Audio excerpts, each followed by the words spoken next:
Fala pessoal, Guilherme Segato aqui, sou contador e sócio aqui da Segato Contabilidade, sou criador aí do Segato, do canal Segato Finanças de Gestão, e no vídeo de hoje a gente vai fazer alguma coisa um pouco diferente, a gente vai fazer um bate-papo com o grande mestre, o Valdir Segato, o fundador aí da Segato Contabilidade, grande empreendedor, grande mestre aí dos negócios.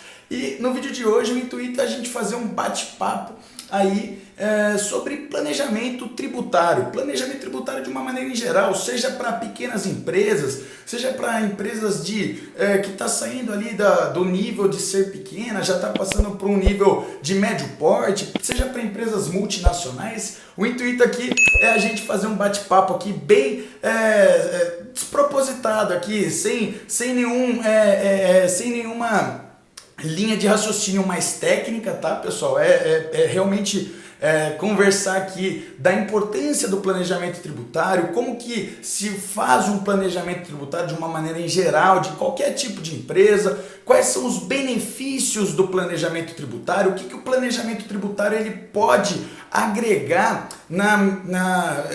no intuito aí de trazer mais lucro para a empresa, porque se a gente planeja a parte fiscal, a gente consegue, via de regra, pagar menos impostos de uma forma legal. E se a gente paga menos impostos, por consequência a gente fica com dinheiro no caixa. E esse dinheiro no caixa pode servir para ou reinvestimento, ou para novos negócios, ou para distribuição de lucros. Enfim, o planejamento tributário tem muitos benefícios, tem muitas qualidades, tem muitos prós aí que todas as empresas do Brasil precisam entender a importância, e principalmente os empreendedores e as empreendedoras precisam entender a importância aí do planejamento tributário. Porque, Valdir, tem até um estudo do Instituto Brasileiro de Pesquisa Tributária, o IBPT, que diz que cerca de 95% das empresas no Brasil pagam impostos de forma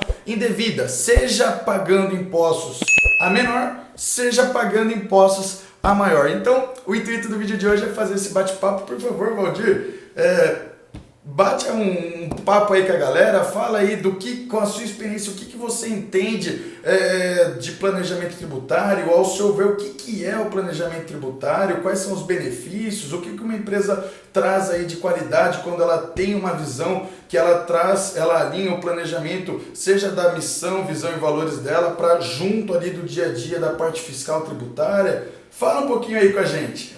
Muito bom, obrigado pela oportunidade de estar aqui no seu canal, Guilherme. E eu tenho acompanhado, né, claro, e é muito legal. E é importante, né, para a gente que tem essa experiência de chão de fábrica, de muitos tipos de cliente, de tamanho, porte, não importa. É muito claro que dentro de todos aqueles vídeos que você já passou, Guilherme, que o planejamento estratégico esteja em consonância com a missão, valores e visão. E dentro do planejamento estratégico tem uma coisa importante, que é o fluxo de caixa. O fluxo de caixa ele é muito impactado pelo planejamento tributário. Tudo está interligado. E se você parar para analisar, isso tudo tem uma fonte riquíssima de obtenção de informação, que é a contabilidade. Existe no Brasil aquele estudo de cada de cada 10 empresas que se abrem no Brasil hoje, no ano seguinte, já 20% já deixou de existir. Já morre. Ao final de 4 anos, só restaram 20% das empresas. E o brasileiro, ele é um excelente empreendedor. Só que ele precisa enxergar que ele precisa ter controle diariamente. Perfeito.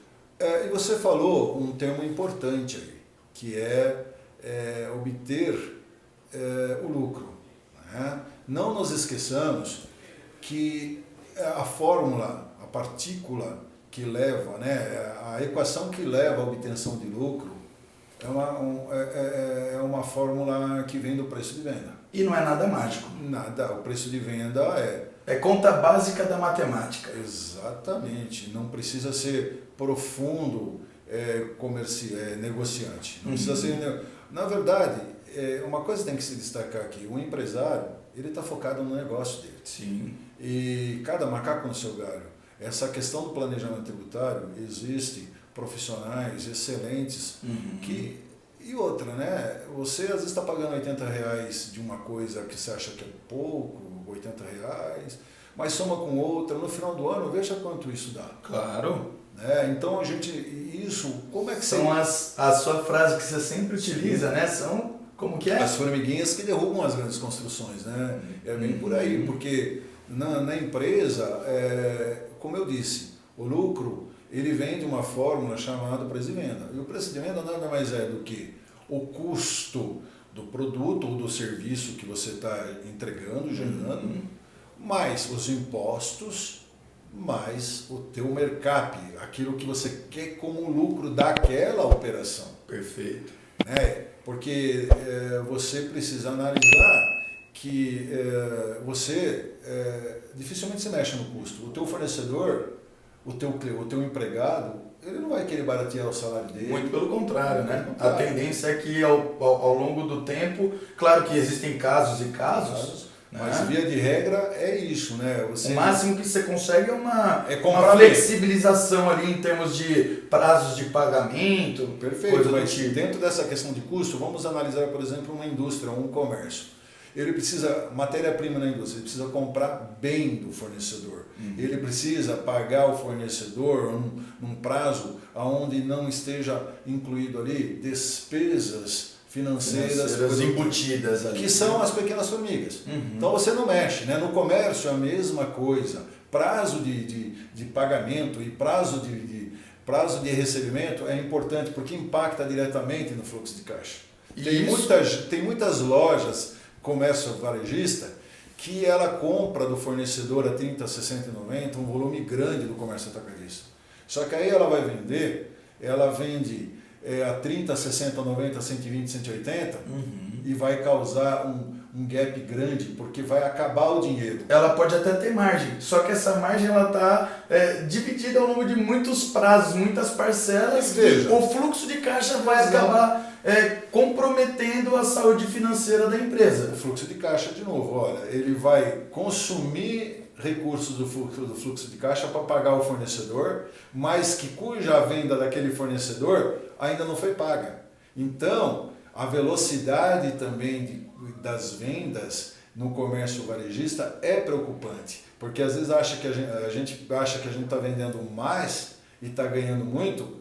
Tem que analisar isso cada um caso. Perfeito. Então, falamos aqui do custo, né? Custo do serviço, por exemplo, numa empresa de auditoria, de contabilidade, numa oficina mecânica mesmo, você tem... Advocacia, engenharia... dentro daquilo que você oferece como missão, valores e visão, você quer oferecer o melhor para o teu cliente. E aí você precisa ter os melhores colaboradores, os melhores empregados trabalhando para você. Perfeito. Felizes. E isso está impactando no custo de uma prestação de serviço. A outra partícula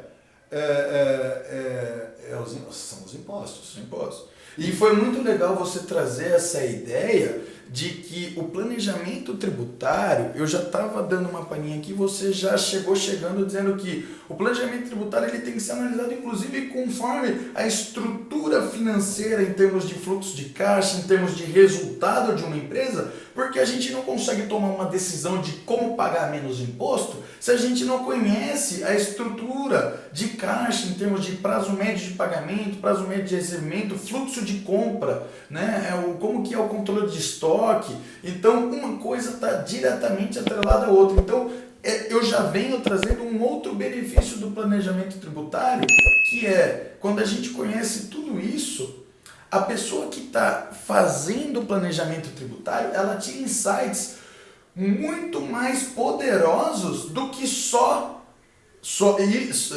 isso já valeria a pena, que é o quê? Pagar menos imposto. Já está valendo. Só que ela tira tantos insights intangíveis e poderosos sobre o próprio negócio, sobre o meio onde a empresa se encontra. Ela basicamente faz uma análise SWOT, ela entende da sua concorrência, ela entende do seu custo, ela entende das fraquezas, e isso, todos esses insights vão agregar valor nos outros tipos de planejamentos estratégicos que vão trazer mais lucro, uma melhor estrutura para a empresa, melhores tomadas de decisão. É isso mesmo, Guilherme. Veja, você estava tocando em muitos pontos aí que parece que isso tudo para o empresário é muito complexo, é muito difícil. E não é. Para a vida do empresário, basta ter duas ferramentas importantes, que é o controle do fluxo de caixa, quanto ele tem em dinheiro hoje no caixa e quanto ele tem que pagar. O controle muito transparente, seguro de seu custo, do seu estoque, por exemplo. Né? Porque isso tudo está, nós comentamos aqui, veja, o empresário brasileiro, ele não se preocupa muito com a questão de controle. É verdade. E é muito importante. O controle, ele está intimamente ligado com a contabilidade, porque a contabilidade, a gente diz que ela registra os fatos do passado. Mas quando você tem missão, valores e visão, você diz onde é que você está hoje, onde é que você vai querer estar daqui 1 ano, daqui 2 anos, daqui E o que você vai fazer para chegar lá? E qual o combustível, qual a estrada que você vai ter que utilizar, a quantidade de combustível para chegar lá. E qual é a válvula propulsora, motora disso? É o lucro. Porque quando você não tem lucro, você tem umas outras formas de você financiar a tua empresa. O dinheiro do banco. E quando você faz hoje uma identificação no seu balanço de quanto você pagou de juros de banco, você vai ver que o empresário brasileiro hoje, o maior sócio da empresa dele, talvez juntamente com o governo, às vezes é mais que o banco. E aí por isso que é importante conhecer o planejamento tributário, porque tem muitas empresas, tá? Meu contador está fazendo isso, tá? Mas o empresário precisa cobrar do contador e ele precisa estar muito disposto a fornecer todos os dados e informações de controle, porque o dia a dia acontece no chão da fábrica, no chão da loja, e não 30 dias depois, quando o contador está fechando o balanço. Perfeito. E isso vai em consonância com o seguinte, onde é que eu posso mexer nessa equação? Custo, meu mercap eu quero mexer, se eu diminuir o meu mercap, o que vai acontecer com a missão, valores e visão? Com o meu lucro, na última linha do meu DRE? Ninguém está querendo oferecer o melhor produto, o melhor serviço por um preço menor, com lucro menor. A gente pode até um outro dia gravar um outro vídeo explicando das qualidades e da beleza de se ter lucro, que na verdade lucro nada mais é do que a transcrição na prática da vantagem competitiva que uma empresa tem. Isso, e é o teu capital trabalhando por você. Porque a gente precisa separar também. O empresário, ele precisa ser remunerado pela prestação de serviço, como se empregado fosse como administrador, gestor da empresa. Mas ele não pode esquecer que ele tem que ser remunerado pelo capital que ele investiu. Então, via de regra, o planejamento tributário ele é muito importante, mas ele nasce do chão da loja, do chão de fábrica, do chão do escritório, seja de engenharia, de advocacia, uma construtora, enfim, uma empresa de TI, uma startup. O empresário ele sabe muito bem fazer aquilo que ele se propõe o produto dele, mas ele não entende disso. Por isso, cada macaco no seu galho, ele precisa ter um profissional de alta competência, de alta performance, que conheça todas essas situações jurídicas, tributária, que leva ele à elisão fiscal, não planejamento tributário de evasão fiscal, onde ele vai sonegar imposto para deixar de pagar um dos maiores sócios dele, que é a Receita Federal. Porque daí não vale a pena, né? Não vale. Ele vai estar se comprometendo, correndo o risco de tomar, é claro, paguei menos imposto aqui porque eu deixei de declarar tudo, vender aqui algumas coisas sem nota fiscal, só que isso não está dentro do escopo do planejamento tributário, tá, pessoal? Eu já gravei alguns vídeos sobre isso, onde eu explico de forma simples qual que é a diferença da elisão fiscal e da evasão fiscal. A evasão fiscal, basicamente, é a gente deixar de pagar impostos, é a gente não emitir nota fiscal, é a gente não pagar com o imposto devido, e a elisão fiscal vou pagar tudo o que é necessário e fim. Né? Eu não preciso pagar nada mais, nada menos. E só de fazer isso, a própria elisão fiscal ela já gera uma economia tributária enorme, pessoal, para as empresas. Principalmente, a gente tem cases aqui, casos práticos, onde a gente já viu empresas que têm aquela mentalidade. Tem vários tipos de empresa aqui que a gente já passou, que são clientes nossos, que nós já prestamos consultoria, que nós já fizemos planejamento tributário. Uma delas, né, um caso prático aí é das empresas que sempre foram pequenas e aí elas foram crescendo e ficaram com aquela mentalidade de que precisava continuar sendo Simples Nacional. E aí abriu uma empresa no Simples Nacional, já tinha um CNPJ, abriu um outro CNPJ com o irmão que era o sócio, deixou de ser sócio, ficou, o CPF dele ficou nessa outra empresa do Simples, aí o pai abriu uma outra empresa, aí a mãe abriu uma outra empresa, aí ficaram 5, 6 empresas, vamos supor, tudo no Simples Nacional, e nós já chegamos e já provamos por A mais B que existem casos em que não vale a pena ter um monte de empresa no Simples Nacional, que às vezes, em termos de planejamento tributário, claro, pessoal, varia de caso para caso, depende de situação para situação, de atividade para atividade, do que a empresa compra, do que ela vende, como que é a estrutura, inclusive da folha de pagamento, porque isso impacta, mas já teve casos onde já foi provado que ter empresas no Simples Nacional não é tão vantajoso quanto, por exemplo, ter empresas no lucro presumido, assim como ter empresa no lucro real. Nem sempre tem um monte de gente que fala, minha empresa não está dando lucro, eu vou migrar para o lucro presumido, porque daí eu não pago imposto sobre faturamento.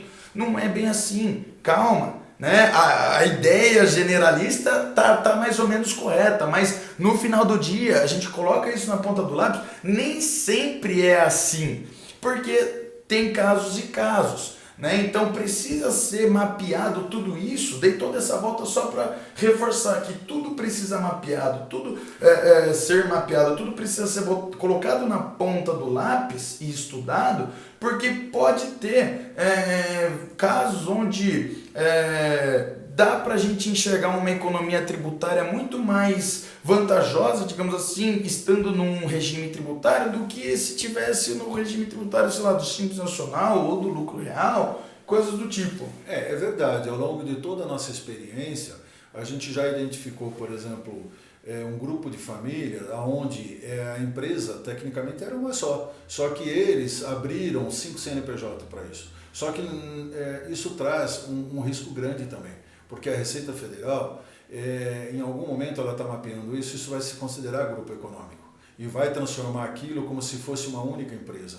Pensem nisso.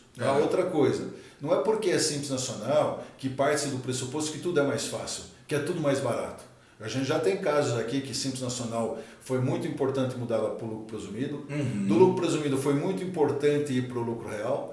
Pessoas nos procuraram achando que o lucro real era o melhor dos mundos porque eles tinham só prejuízo a compensar, mas a gente concluiu que pelo fato do PIS e COFINS estar dentro da concepção da não cumulatividade, eles pagariam muito mais no lucro real mantendo, não pagando IRPJ, mas iam pagar muito mais do que no PIS e COFINS. Então são vários os casos, sabe, Guilherme? E aí, uma coisa importante, primeiro é ter a disposição de quem estiver oferecendo esse trabalho de alta qualificação no planejamento tributário, essa pessoa precisa mergulhar no universo da empresa, entrar na cabeça do dono do negócio. Gastar a sola do sapato e entender. Chão de fábrica. E por quê?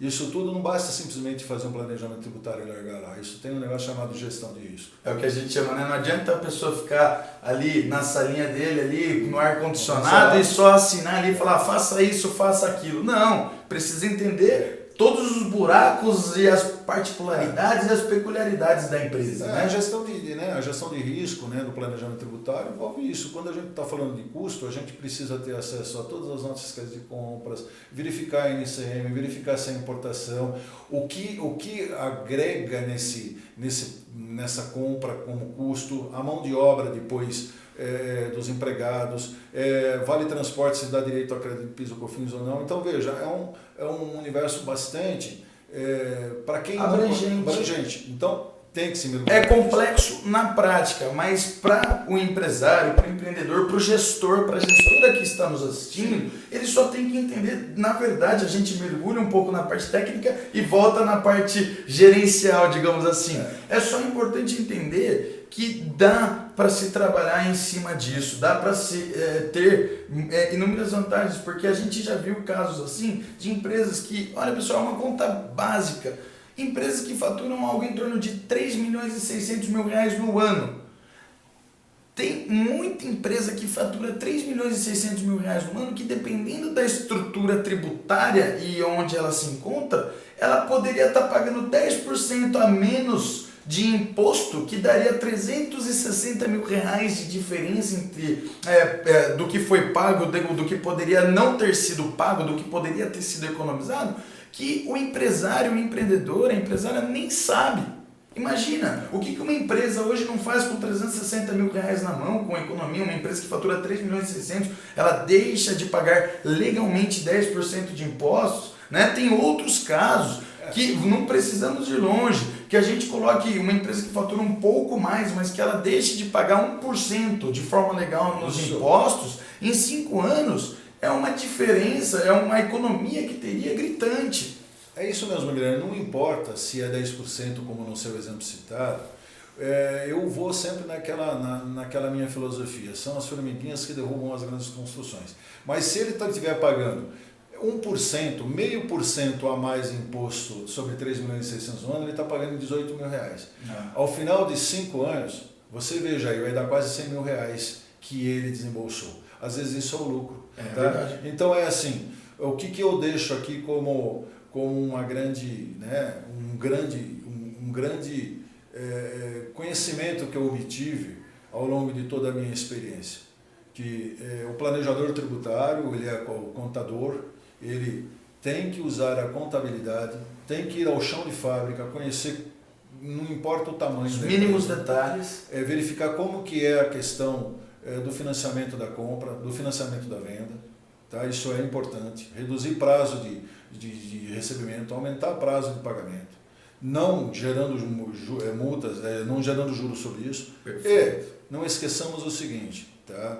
Que tudo na empresa é preservar o amanhã, a continuidade da empresa. Perfeito. Você só vai preservar a continuidade dos negócios para que essa empresa não morra daqui 4 ou 5 anos, ou morra no ano seguinte, se existir uma conexão contabilidade e gestão de risco. Perfeito. E o planejamento tributário tem que vir com um mapeamento de risco. Eu acho que isso é o grande desfecho desse nosso bate-papo. Não, sensacional. Tiramos aqui, né, pessoal, insights aqui poderosíssimos do benefício do planejamento tributário, da importância do planejamento tributário. Não importa se você tem uma empresa no Simples Nacional, o próprio Simples Nacional tem um nome, né, que é o Simples, mas na verdade de simples não tem nada. Tá? Dentro do Simples Nacional, eu já gravei alguns vídeos explicando, a gente tem a separação por anexos, né? Onde o anexo 1 é de comércio, o anexo 2 é indústria, o anexo 3, 4 e 5 é de serviços. Pode ter caso que sua empresa esteja pagando mais imposto, independente de você ter constituído o CNPJ há pouco tempo. Pode ter caso que sua empresa no Simples Nacional vai estar pagando mais imposto, no lucro presumido, no lucro real. Então é importante. Eu quero fechar aqui com o insight que o Valdir deixou aqui no final do vídeo, que não importa se é 0,5%, se é 1% ou 10%. O que importa é, vamos pagar o justo, o que é justo. Vamos trabalhar para o que não precisar pagar ficar com a gente, porque a gente acredita muito também naquela frase, dai a César o que é de César. Só vamos pagar para o governo o que é necessário e o que é preciso, o que está na lei. O que é justo. O que é justo. Então, pessoal, obrigado aqui por ter acompanhado a gente aqui até o final do vídeo. Obrigado por vocês terem assistido. Quero que vocês deixem os seus comentários aqui. Por favor, comenta se vocês gostaram desse tipo de vídeo. Se vocês gostaram, a gente vai fazer com que o grande mestre aqui, o Valdir Segato, esteja em mais vezes aqui, em mais vídeos com a gente. A gente aqui no canal da Segato Finanças e Gestão, a gente quer trazer dicas de empreendedorismo, dicas de gestão financeira, sobre dinheiro, sobre como pagar menos impostos. Então, eu preciso que vocês façam 2 coisas aqui pra gente. Por favor, se você é novo aqui no canal, já chega se inscrevendo aqui no nosso canal, já chega dando um joinha aqui no vídeo, porque assim você nos ajuda fazendo com que esse conteúdo chegue para outros empresários, para outras empresárias que também precisam saber sobre planejamento tributário. E eu quero que você comente aqui, dá o seu feedback, se você gostou, qual que é a sua sugestão para os próximos vídeos, porque a gente vai cuidar de atender com carinho aí toda a galera, tá bom? Um forte abraço, obrigado, chefe. E valeu, Guilherme. Até o próximo vídeo, pessoal. Obrigado a todos vocês e cuidem das formiguinhas que podem estar destruindo as construções de vocês, o sonho, a empresa de vocês. Um abraço, até uma próxima.